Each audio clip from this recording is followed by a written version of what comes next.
I'm teaching in a sixth grade class in Washington Heights. So we are really, really limited with everything. We have no supplies, no computers, no computer room, no library, no nothing. We are planning on moving in the next 3 weeks to a new building. And so a lot of what I'm going to be doing with them through this project, I hope to be able to add on to once we have computers and stuff. But for now, it's going to be sort of like this is what we're actually doing, and this is what we would do if we had computers. So our project is about relating the organelles of a cell to a team and how each part of the team is essential to the success of the team and how each part of the organelle is essential to the functioning of the cell. And we're going to have the kids working in groups and they are going to choose an organelle that they feel would be like the MVP, the most valuable player on their team.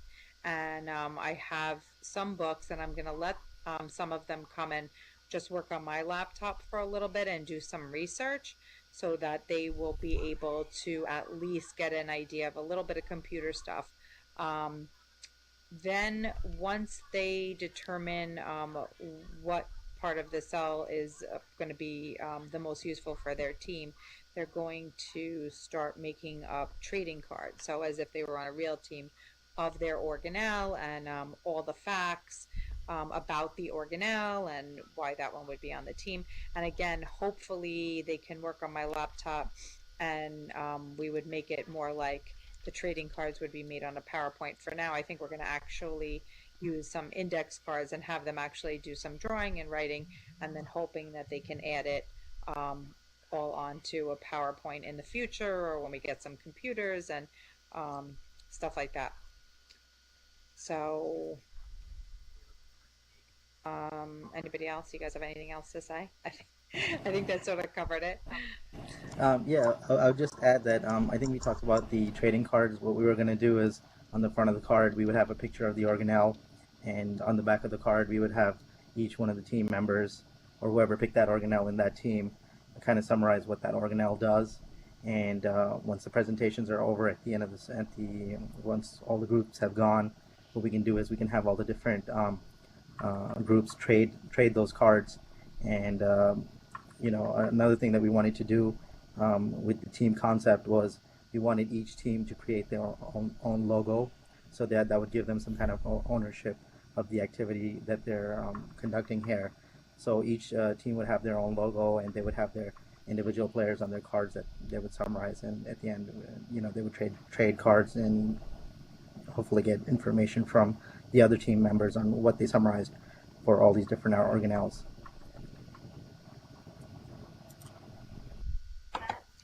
Sandra, did you want to talk also about the rubric that you created for the kids to grade each other? Yes, I think that's it's a good idea to have the kids come up and kind of get involved in that whole peer review project of what they actually accomplished.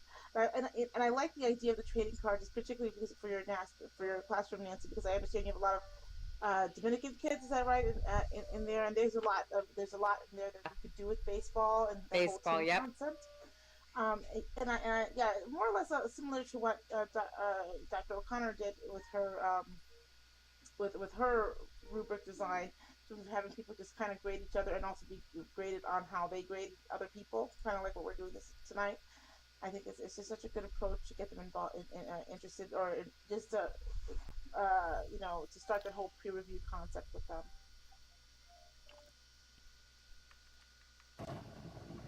Just one other thing, if I could add, the activity that we were giving to the students while the other groups were conducting their presentation.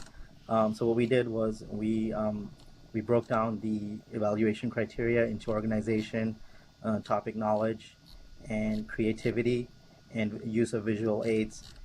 So what the students that are not doing the presentation would do is they would evaluate the groups, just like we're doing today, that are doing the presentation.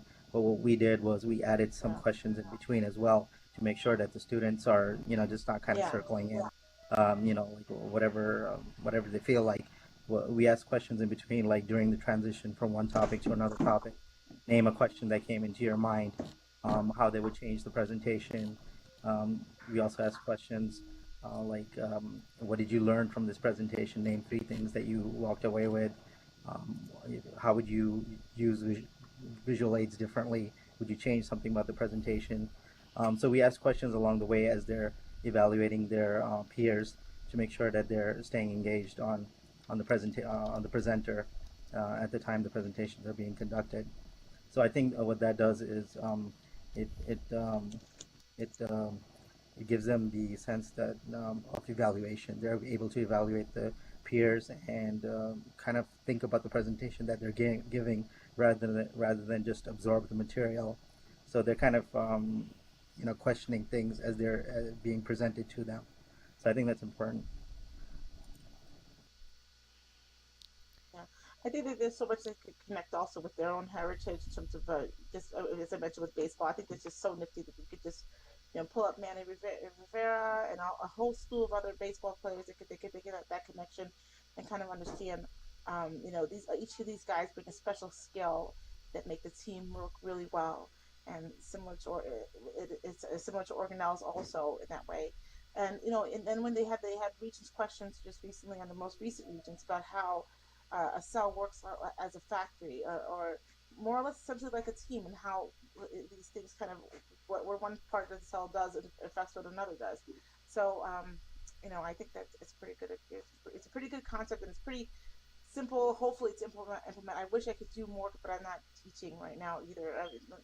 Nothing like what Nancy's doing. So, and I definitely feel for her students being in those really difficult circumstances. And I hope that she can go into a transition from where she is, from the building that she's is in anyways.